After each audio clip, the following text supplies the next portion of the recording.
નમસ્તે મિત્રો, આપ સૌ સાહિત્ય પ્રેમી વાંચન પ્રેમી મિત્રોનું ઓડિયો ગુજબુક્સમાં સ્વાગત છે. અત્યારે આપણે વાંચી રહ્યા છીએ સદગુરુ દ્વારા લિખિત પુસ્તક મૃત્યુ.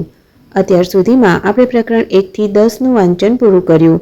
જો તમારે પ્રકરણ 1થી 10માં કોઈ પણ પેટા પ્રકરણ સાંભળવાનું બાકી હોય તો ડિસ્ક્રિપ્શનમાં આપેલી લિંક પર ક્લિક કરીને તમે એ સાંભળી શકશો. આજે આપણે મૃત્યુ પુસ્તકના 11મા પ્રકરણમાં વાંચનમાં આગળ વધીએ. 11.6 એકમાત્ર સ્થાયી સંબંધ. આધ્યાત્મિક કથાઓમાં ઘણી વખત એવું કહેવામાં આવે છે કે જો તમારા જીવનમાં એક ગુરુ હોય તો જો તમે ફરી જન્મ લો તો તમે એ જ ગુરુના શિષ્ય બનશો. તો સામાન્ય રીતે જો અન્ય સંબંધો જન્મો સુધી નથી ચાલતા તો નિયમમાં આ અપવાદ કેવો છે? સૌથી પહેલાં તમારે એ સમજવાની જરૂર છે કે સંબંધ શું છે અને માનવીય સંબંધોનું અસ્તિત્વ શા માટે હોય છે. હવે તમે તમારા જીવનમાં અલગ અલગ ઉદ્દેશ્યો માટે અલગ અલગ પ્રકારના સંબંધ બનાવ્યા હશે. અમુક તમારી લાગણીઓની જરૂરિયાતો માટે છે, અમુક શારીરિક જરૂરિયાતો માટે છે, અમુક આર્થિક જરૂરિયાતો માટે છે, અમુક સામાજિક જરૂરિયાતો માટે, અમુક માનસિક જરૂરિયાતો માટે છે, અમુક સુખ સુવિધાઓ માટે છે વગેરે. ઘણી બધી રીતે તમે સંબંધ બનાવ્યા છે. તમે કોઈ પણ પ્રકારનો સંબંધ બનાવો, પછી તે ભાવનાત્મક હોય, માનસિક હોય, સામાજિક હોય, આર્થિક કે શારીરિક હોય, મૂળ રૂપમાં તેનો સંબંધ શરીર સાથે છે. જ્યારે સંબંધ શરીર પર આધારિત હોય ત્યારે શરીર સમાપ્ત થઈ જાય તો સંબંધ બસ ગાયબ થઈ જાય છે. તે એ સંબંધનો અંત છે. જ્યારે કોઈ સંબંધ ભૌતિક સીમાઓથી પરે જતો રહે છે માત્ર ત્યારે જ એ સંબંધ ભૌતિક શરીરની સીમાઓથી પરે ટકી રહે તેવી સંભાવના રહે છે. આવો સંબંધ જીવનકાળથી આગળ સુધી જઈ શકે છે અથવા કેટલાય જન્મો સુધી યથાવત રહી શકે છે. જ્યારે તમે કોઈક રીતે ભૌતિક સીમાઓને પાર કરી જાઓ છો માત્ર ત્યારે જ તેનો વિસ્તાર કેટલાય જીવનકાળ સુધી થઈ શકે છે. જ્યારે હું ભૌતિક કહું છું ત્યારે હું માનસિક સંરચના અને ભાવનાત્મક સંરચનાનો પણ ભૌતિક તરીકે ઉલ્લેખ કરી રહ્યો છું. એવા પતિ પત્નીઓ અને પ્રેમી રહ્યા છે જેઓ કેટલાય જન્મો સુધી વારંવાર સાથે આવ્યા કારણ કે તેમનો પ્રેમ એટલો પ્રબળ હતો કે તે જરૂરિયાતના સંબંધથી પરે જતો રહ્યો હતો. અન્ય એવા સંબંધોના પણ ઉદાહરણ હોઈ શકે છે જેઓ ભૌતિક સીમાઓથી પરે ગયા છે, પરંતુ આ બધું ઘણું દુર્લભ છે. સામાન્ય રીતે તે ખાલી ગુરુ શિષ્યનો સંબંધ છે જે જન્મો સુધી ચાલે છે. બાકીના બધા સંબંધો માત્ર ભૌતિક સુવિધાઓ માટે સાથે આવે છે. એક વખત ભૌતિકતા સમાપ્ત થઈ જાય ત્યારે તે બસ તૂટી જાય છે. જો શિષ્યને ગુરુના હોવાની કોઈ જાણ ન હોય તો પણ ગુરુનો મતલબ તો માત્ર શિષ્યના હોવા સાથે જ છે. આ સંબંધ હંમેશા ઉર્જા આધારિત હોય છે. તે લાગણી આધારિત નથી, તે મન આધારિત નથી અને ન તો તે શરીર પર આધારિત છે. એક ઉર્જા આધારિત સંબંધને તે ખબર પણ નથી પડતી કે અલગ અલગ જીવનકાળ દરમિયાન શરીર બદલાયા છે કે નહીં. તે ત્યાં સુધી યથાવત રહે છે જ્યાં સુધી ઉર્જાનું વિસર્જન ન થઈ જાય. ઉર્જા માટે કોઈ પુનર્જન્મ નથી, માત્ર શરીરનો જ પુનર્જન્મ થાય છે. ઉર્જા તો બસ એક પ્રવાહની જેમ ચાલતી રહે છે અને તે પ્રમાણે સંબંધને સાથે રાખે છે. અહીં અમારી સાથે ઈશામાં ઘણા એવા લોકો છે જેઓ ભૂતકાળમાં અમારી સાથે સંકળાયેલા હતા, પરંતુ તે બધા ગુરુ શિષ્યની રીતે જોડાયેલા ન હતા. અમુક લગભગ 400 વર્ષો પહેલાથી અમુક કર્મ સંબંધિત કારણોના લીધે જોડાયેલા છે. તેમાં માત્ર એ લોકો જ નથી જેમણે અમારું સમર્થન કર્યું, પરંતુ એ લોકો પણ છે જેમણે અમને હેરાન કર્યા, જેમણે અમને યાતના આપી. તેઓ પણ આજે મોટા ભાગે કોઈમ્બતુરમાં જ છે. તે બધા અમારા સાધક નથી, પરંતુ તેઓ અમારી સાથે છે. જીવન આ રીતે જ કાર્ય કરે છે. હવે આ બધા લોકો એક જ સ્થાને કેમ આવી ગયા? શું તમે જાણો છો કે હવા કેમ એક ચોક્કસ દિશામાં વહે છે અને બીજી તરફ નહીં? વિશ્વમાં હવાની સમગ્ર ગતિ આવી રીતે જ છે. તે ઉચ્ચ દબાણ અને ઉચ્ચ ઘનતાવાળા ક્ષેત્રોથી ઓછા દબાણ અને ઓછી ઘનતા ધરાવતા ક્ષેત્રો તરફ વહે છે. દિવસના સમયે જ્યારે ધરતી ગરમ થઈ જાય છે ત્યારે ઘનતા ઓછી થઈ જાય છે. જ્યાં ક્યાંય પણ ઘનતા ઓછી હોય હવા તે દિશામાં ભાગે છે. પછી તે ઠંડી પડે છે અથવા ક્યારેક ક્યારેક વરસાદ પણ થઈ જાય છે અને પછી તે જગ્યામાં ઘનતા વધી જાય છે અને હવા ઊંધી તરફ વહે છે. પ્રકૃતિમાં જ્યાં ક્યાંય પણ ખાલીપણું હોય છે, દરેક ચીજ તે દિશામાં ભાગે છે. કર્મ સાથે પણ આવું જ છે. જ્યારે કોઈના કર્મનું પોટલું ખાલી થઈ જાય છે તો એ બધા કર્મોના પોટલા જે કોઈને કોઈ રીતે કેટલાય જન્મોથી તે પોટલા સાથે જોડાયેલા હતા, તેઓ જાણતા કે અજાણતા, મોટાભાગે તો અજાણતા, તે દિશા તરફ ભાગે છે. કારણ કે તે દરેક માટે હવે ત્યાં એક સંભાવના હોય છે. જ્યારે એક પોટલું ખાલી થઈ જાય છે તો તેની સાથે જોડાયેલા દરેક પોટલા માટે ખાલી થવાની સંભાવના ઉત્પન્ન થઈ જાય છે. પરંતુ જ્યાં સુધી આ ચીજોનું કોઈ આધ્યાત્મિક મહત્વ ન હોય ત્યાં સુધી અમે ભૂતકાળના જોડાણો તરફ ધ્યાન નથી આપતા. તેમાંથી મોટાભાગના લોકો તેમના અન્ય જીવનકાળના કર્મોના લીધે મારી તરફ આવી રહ્યા છે, ન કે એક જાગૃત પસંદગી દ્વારા. ઘણી વખત તેમની વર્તમાન માનસિકતા અને તેમના દ્વારા બનાવવામાં આવેલી તેમની જીવન વ્યવસ્થાઓ અહીં હોવાની તેમની પ્રબળ ઈચ્છાની વિરુદ્ધ હોય છે. ઘણા લોકો તેમના કર્મની ભૂમિકા પૂરી કર્યા બાદ ચકિત થાય છે કે તેઓ અહીં જ શા માટે છે. જેમણે આ જીવનમાં પરેની કોઈ ચીજ અર્જિત કરી છે તેઓ પછી પણ સાથે રહેશે, અને જે લોકો તેમના પાછલા કર્મોના લીધે અહીં છે તેમણે દુર્ભાગ્યે જવું પડશે. મારી પ્રતિબદ્ધતા માત્ર આધ્યાત્મિક જવાબદારી પૂરી કરવાની છે, પરંતુ આ ટકાઉ સંબંધોના લાગણીશીલ અને સામાજિક પાસાઓને હું હંમેશા પૂરા ન કરી શકું. 11.7 1000 પૂનમ પછીનું જીવન. જે લોકો 84 વર્ષની ઉંમર બાદ મૃત્યુ પામે છે, અથવા બીજા શબ્દોમાં કહીએ તો જેમણે 1008થી વધારે પૂનમ જોઈ હોય, તેઓ એક એવું મૃત્યુ પામે છે જે અન્ય પ્રકારની મૃત્યુથી ઘણું અલગ હોય છે. જો આવી વ્યક્તિએ મૂર્ખતાપૂર્ણ જીવન જીવ્યું હોય, જો તેમણે જીવનમાં માથું ઊંચું કરીને ક્યારેય આકાશ તરફ ન જોયું હોય, તો પણ આવી વ્યક્તિનો પુનર્જન્મ નહીં થાય. એક વખત અમેરિકામાં અમે એક પાડોશીને ત્યાં જઈ રહ્યા હતા. અમે જાણ કર્યા વિના ગયા હતા, તેથી જેવા અમે દરવાજાની અંદર ગયા તો પાડોશી શોટગન લઈને જોવા આવ્યો કે કોણ આવ્યું છે. તે ઘણી મોટી ઉંમરનો વ્યક્તિ હતો અને તેને શોટગન સાથે આવતા જોવું એ થોડા આશ્ચર્યની વાત હતી. તેથી મેં પૂછ્યું, કોણ આવ્યું એ જોવા માટે તમે શોટગન સાથે લઈને કેમ આવો છો? શું તમારે ઘણા દુશ્મનો છે? તેણે આમ જ ખભા ઉંચકાવ્યા અને કહ્યું, ના, તે બધા મૂર્ખાઓ મરી ચૂક્યા છે. તેથી જો તમે ખાલી લાંબુ જીવો તો તમે તમારા દુશ્મનોથી પણ આગળ જઈ શકો છો. આ બસ એવું જ છે. જ્યારે કોઈ 1008 પૂનમનો સમય પાર કરી જાય છે, જે લગભગ 82 વર્ષની ઉંમર જેટલો સમય થાય છે, તો તે વ્યક્તિની અંદર કંઈક અદ્ભુત ઘટિત થવા લાગે છે. 82 થી 86 વર્ષની વચ્ચેના ગાળામાં ક્યાંક અચાનક જે લોકો લાંબુ જીવે છે તેમની અંદર એક રીતે પકડ ઢીલી થવા લાગે છે. તમે જોશો કે તેમાંના ઘણા બધા લોકો અચાનક ઘણા મધુર બની જાય છે. તેમનો કચવાટ જતો રહ્યો છે. તેઓ હવે ફરિયાદ નથી કરતા. તેઓ હવે ઘણી હદે ઠીક છે, કારણ કે તેમના જીવન પરની કાર્મિક પકડ હવે ઢીલી થઈ ગઈ છે. 84 વર્ષની ઉંમર પાર કર્યા બાદ આ પ્રક્રિયા પરિપક્વતાના એક ઊંચા સ્તર પર પહોંચી જાય છે. પ્રાકૃતિક રીતે 84 વર્ષની ઉંમર એ ભૌતિક શરીરના તાત્વિક અને પ્રાણને લગતા બંધારણની અખંડતા સાથે સંબંધિત છે.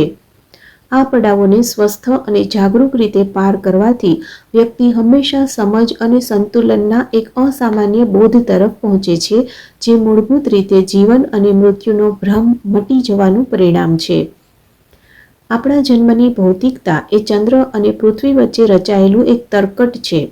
આપણા જન્મના મૂળ આપણી માતાઓના માસિક ધર્મમાં સ્થિત છે અને તે ચક્ર ચંદ્રના ચક્ર સાથે સંકળાયેલ છે. ત્યારબાદ સૂર્ય જરૂરી ઉર્જા અને આસપાસનું વાતાવરણ પૂરું પાડે છે, જે જીવન નિર્માણ માટે જરૂરી છે. સ્ત્રીઓના ચક્રો અને ચંદ્રના ચક્રો માનવ પ્રણાલીમાં એવી રીતે એક થયા છે કે હવે આપણે વધારે શારીરિક વિકાસની આકાંક્ષા ન કરી શકીએ. તો એનું સ્વાભાવિક પરિણામ એ આવ્યું કે ચેતનાના સ્તરે ઉત્ક્રાંતિ થઈ, અથવા તો ભૌતિકતા સિવાય અન્ય રીતોથી વિકાસ કરવાના પ્રયત્ન થયા. જીવન તરીકે આપણે આ પૃથ્વી પર જે તમામ ચીજો કરીએ છીએ તેમાં 3 પાસા સૌથી મહત્વપૂર્ણ છે. એક છે આત્મરૂપાંતરણ, જેમાં વ્યક્તિ દરેક ઓળખથી પરે જાય છે. બીજું છે જન્મ લેનારની ગુણવત્તાને સુનિશ્ચિત કરવી, અને ત્રીજું છે પ્રસ્થાન કરી ચૂકેલા જીવનનો કોઈક રીતે વિકાસ કરવો અથવા તો તેની પરમ મુક્તિ શોધવી. આ 3 અત્યંત મહત્વપૂર્ણ પાસાઓની પૂર્તિ કરવામાં ચંદ્રના ચક્રોની મહત્વપૂર્ણ ભૂમિકા હોય છે. જો આપણે પૂર્ણિમા અને અમાસની સ્થિતિઓને થોડી સમજણ સાથે ઉપયોગ કરીએ તો આપણે પ્રવાહની સામે તરવાની જરૂર નહીં પડે. આપણા જીવનચક્ર દરમિયાન પણ આપણી શારીરિક અને માનસિક અવસ્થાઓના ઘણા પાસામાં ચંદ્રના ચક્રો એક મહત્વપૂર્ણ ભૂમિકા ભજવે છે. પરંતુ ગર્ભધારણમાં ચંદ્રના ચક્રોનો પ્રભાવ ઘણો વ્યાપક છે. જે યુગલ જાગૃત છે તેઓ પૂર્ણિમાના 12 થી 16 દિવસ પહેલા ગર્ભધારણના પ્રયત્ન કરશે, જેનાથી ગર્ભમાં પ્રવેશ કરનાર જીવ આગામી પૂર્ણિમાના દિવસે પ્રવેશ કરી શકે. તે સિવાય પણ ઘણા પાસાઓ છે જેમની તેમાં ભૂમિકા છે. જો કોઈ જીવન પ્રક્રિયા આગળ વધારવાની એક પવિત્ર ફરજ તરીકે લેવા ઈચ્છુક છે, જો તે એક બીજા પ્રત્યેની વાસના અને લાલસા અથવા શારીરિક સુખની પૂર્તિનું પરિણામ માત્ર નથી, તો આપણે ગર્ભધારણના સમયની પસંદગી અને ગર્ભધારણની પ્રકૃતિ વિશે વધુ વિસ્તારમાં જઈ શકીએ છીએ. મૃત્યુની પ્રક્રિયા પર પણ તેનો આ પ્રકારનો પ્રભાવ હોય છે. જ્યારે શરીર 1008 પૂનમ જોઈ ચૂક્યું હોય તો ઉર્જા શરીર અસ્થિરતાના એક નિશ્ચિત સ્તર પર આવી જાય છે. જ્યારે હું અસ્થિરતાની વાત કરું છું તો તે સકારાત્મક રીતે કહી રહ્યો છું. તે એ સંરચનાને સ્પષ્ટ રીતે કાયમ રાખવામાં સમર્થ નથી. પરપોટાની દિવાલો પાતળી થઈ રહી છે કારણ કે તે પોતાના આખા ચક્રમાંથી પસાર થઈ ગયો છે. તો જ્યારે વ્યક્તિ મરે છે તો તે બીજો ગર્ભ શોધી શકતા નથી કારણ કે તેમનામાં જરૂરી કર્મની અગ્નિ વધી નથી હોતી. તેથી તેઓ બસ ઘૂમતા રહે છે. હવે તેમને મુક્ત કરવાનું ઘણું સરળ બની જાય છે. જો તે કોઈ શરીર ધારણ પણ કરે છે તો પણ તે નિશ્ચિતપણે પહેલા કરતાં ઘણો મોટો પરપોટો હશે. પણ તે શક્ય છે કે તેઓ થોડો સમય એમ જ રહે અને પછી ફૂટી જાય. તે પૈકીના મોટા ભાગના લોકો માટે આવું થાય છે. પરંતુ અમુક જીવ ભમતા રહીને પછી એક મોટા પરપોટા અને વધુ સાર્થક જીવનમાં રૂપમાં ફરી શરીર ધારણ કરી શકે છે. જો લોકો 84 વર્ષની ઉંમર સુધી જીવે તો પછી તેમણે જીવન ગમે તેમ જીવ્યું હોય તો પણ એ શક્ય છે. હું એમ નથી કહેતો કે તેની ગેરંટી છે, પરંતુ તે શક્ય છે કે તેઓ મહાસમાધિ પ્રાપ્ત કરી લે. હવે સંભાવના ઘણી વધુ છે માત્ર એટલા માટે કે મૂર્ખાઓ જરૂરી સમય સુધી ટકી રહ્યા. ઘણી વખત લોકો 1008 પૂનમને પાર કરવાના સ્વાભાવિક લાભને ગુમાવી દે છે કારણ કે ત્યાં સુધીમાં તેઓ સ્મૃતિ અથવા કાર્મિક સ્મૃતિના ભંડાર સુધી પહોંચવા પ્રત્યે બિલકુલ જાગૃત રહ્યા હોતા નથી. જો તમે 84 વર્ષની પાર જતા રહ્યા હો પણ જે તત્વ તમારું નિર્માણ કરે છે તેની સાથેનો સંબંધ તમે ગુમાવી દીધો હોય તો તમે ભૂત જેવા અથવા જીવતા પ્રેત જેવા બની જશો, કારણ કે તે તમારો કર્મનો જથ્થો છે જે તમને એક પ્રકારની વ્યક્તિ બનાવે છે. પ્રારબ્ધ કર્મ અથવા સ્મૃતિનો એક કટોરો જે આ જીવન માટે ભરવામાં આવ્યો હતો તે ખાલી થઈ ચૂક્યો છે, પરંતુ તમે એ નથી જાણતા કે પોતાને આગળ યથાવત રાખવા માટે એ કટોરાને સંચિત કર્મોની ડોલમાં કેવી રીતે ફરી ડૂબાડીને ભરવામાં આવે. જો તમને ખબર હોય કે કર્મોના એક પછી એક કટોરા કેવી રીતે ભરી શકાય, જો તમે આખી ડોલ કાઢીને તેનો ઉપયોગ કરો તો તમે 200 વર્ષ સુધી જીવી શકો છો. તેમાં કોઈ સમસ્યા નથી. હવે જ્યારે તમે બધું સમાપ્ત કરી દીધું હોય તો તમે મુક્તિ મેળવી લેશો અને જતા રહેશો. પરંતુ જો તમે બીજો કટોરો ભરવામાં અસમર્થ છો અને તેમ છતાં શરીરને ચલાવતા રહેશો તો તમે ભૂત જેવા બની જશો. તેના લીધે જ અપ્રાકૃતિક સાધનો દ્વારા અમરત્વ અને લાંબા જીવન પાછળ ભાગવું એ ઘણા ખતરાઓથી ભરેલું છે. 11.8 જન્મ હંમેશા એક શરૂઆત. જો આત્મજ્ઞાની લોકો ફરી જન્મ લે તો શું તેઓ આત્મજ્ઞાની તરીકે જ પેદા થશે? શું આત્મજ્ઞાન આગલા જીવનકાળમાં પણ યથાવત રહે છે? અને ખાસ કરીને મારા કિસ્સામાં લોકો મને પૂછે છે કે જો મારા પાછલા 2 જન્મ આત્મજ્ઞાની તરીકેના રહ્યા હતા તો ચામુંડી હિલ પર થયેલા અનુભવને હું 25 વર્ષનો થયો ત્યાં સુધી રાહ કેમ જોવી પડી? આપણે પહેલાં જ જોયું છે કે મોટાભાગના લોકો માટે તેમના આત્મજ્ઞાનની ક્ષણ અને તેમના શરીરને છોડવાની ક્ષણ એક જ હોય છે. જ્યારે તેમની ઉર્જાઓ એક ચોક્કસ સ્તર સુધી પહોંચે છે તો તેઓ શરીર છોડી દે છે. શરીરને છોડવાની ક્ષણ તેમના માટે આત્મજ્ઞાનની ક્ષણ પણ છે. તેથી શરીરની સિસ્ટમ પર જ્યાં સુધી યોગ્ય મહારત પ્રાપ્ત હોય અને તેઓ કોઈ ચોક્કસ કાર્ય માટે શરીરને જાળવી રાખવામાં સક્ષમ હોય તેવા કિસ્સા સિવાય ફરી પાછા આવવાનો કોઈ પ્રશ્ન પેદા થતો નથી. જો તમારો ઉદ્દેશ્ય માત્ર મુક્તિ છે તો આત્મજ્ઞાન અને શરીર છોડવાની પ્રક્રિયા હંમેશા સાથે થશે. પણ જો તમારો ઉદ્દેશ્ય તમે તમારી અંદર જે સ્વતંત્રતા મેળવી છે તેના ઉપયોગથી કંઈક બીજું કરવાનો હોય તો તેના માટે કંઈક વધારે કરવું પડશે. તે આના જેવું છે. ધારો કે તમે કોઈ કેદીને જેલમાંથી છૂટો કરો છો. તે મુક્ત છે, તે જતો રહે છે, તે ફરી ક્યારેય કેદમાં પાછો આવવા માંગતો નથી.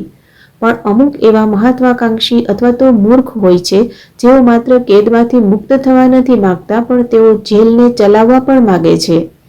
તે કેદી છે પણ હવે તે જેલનો અધિકારી બનવા માંગે છે. જ્યારે તમારી સાથે આ પ્રકારની સમસ્યા હોય ત્યારે જ તમે શરીર જાળવી રાખો છો. નહીતર એક સામાન્ય કેદીની આશા કોઈ પણ રીતે ત્યાંથી બહાર નીકળવાની હોય છે. જેલમાં નોકરી કરવાનો તેનો કોઈ ઈરાદો હોતો નથી. એવું કરવા માટે મારા જેવા મૂર્ખ જોઈએ. તો શું આત્મજ્ઞાની વ્યક્તિ ફરી આત્મજ્ઞાની જ પેદા થશે? જો તમે આંબાનો છોડ જુઓ તો તેમાં આંબાના વૃક્ષના બધા ગુણો મોજૂદ હોય છે. તે કેરી પેદા કરવામાં સક્ષમ છે, પરંતુ જમીનમાંથી નીકળતા જ તેમાં કેરી આવતી નથી. તેમાં સમય લાગે છે. આંબાના છોડના મૂળિયા ઊંડે સુધી સ્થાપિત થાય અને તે એક મજબૂતી, નિશ્ચિત દ્રઢતા, સંતુલન અને ક્ષમતા વિકસિત કરે તેના માટે પ્રકૃતિ આ સમય આપતી હોય છે. ત્યારબાદ જ તેમાં ફૂલ અને ફળ આવે છે. જેમાં 2 પાંદડા ફૂટે ત્યારે જ તેમાં કેરી આવી જાય તો તે વૃક્ષ ખતમ થઈ શકે છે. તેથી પ્રકૃતિ રાહ જુએ છે કે તેમાં એક નિશ્ચિત ઊંચાઈ અને દ્રઢતા આવી જાય, ત્યારબાદ જ તેમાં કેરી આવે છે.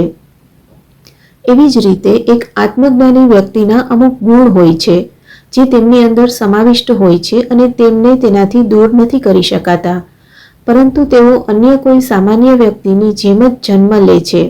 તે ગુણો હજુ પણ તેમની અંદર જ હોય છે.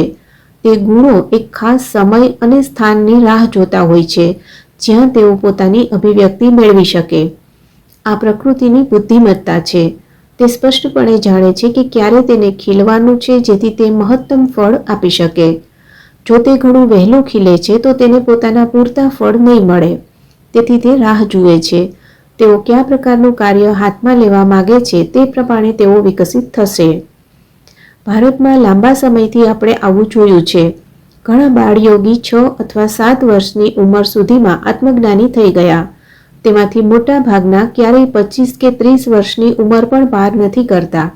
તે પહેલાં જ તેઓ જતા રહે છે, કારણ કે તેઓ અસ્તિત્વની એટલી તીવ્રતા પર શરીરને કાયમ નથી રાખી શકતા. તો વ્યક્તિમાં તે આયામ જાગૃત થાય તે પહેલાં મન, શરીર અને લાગણીઓને એક ખાસ રીતે વિકસિત અને પરિપક્વ થવા માટે પ્રકૃતિ પૂરતો સમય આપે તો તેને તેઓ વધુ સારી રીતે સંભાળી શકે છે. મારા માટે પણ આ જ સત્ય છે. જો કે 2 આત્મજ્ઞાની જીવનકાળનો અનુભવ મારી પાસે હતો, તેમ છતાં તેની યાદ આવે તે પહેલાં 25 વર્ષની ઉંમર સુધી મારે રાહ જોવી પડી.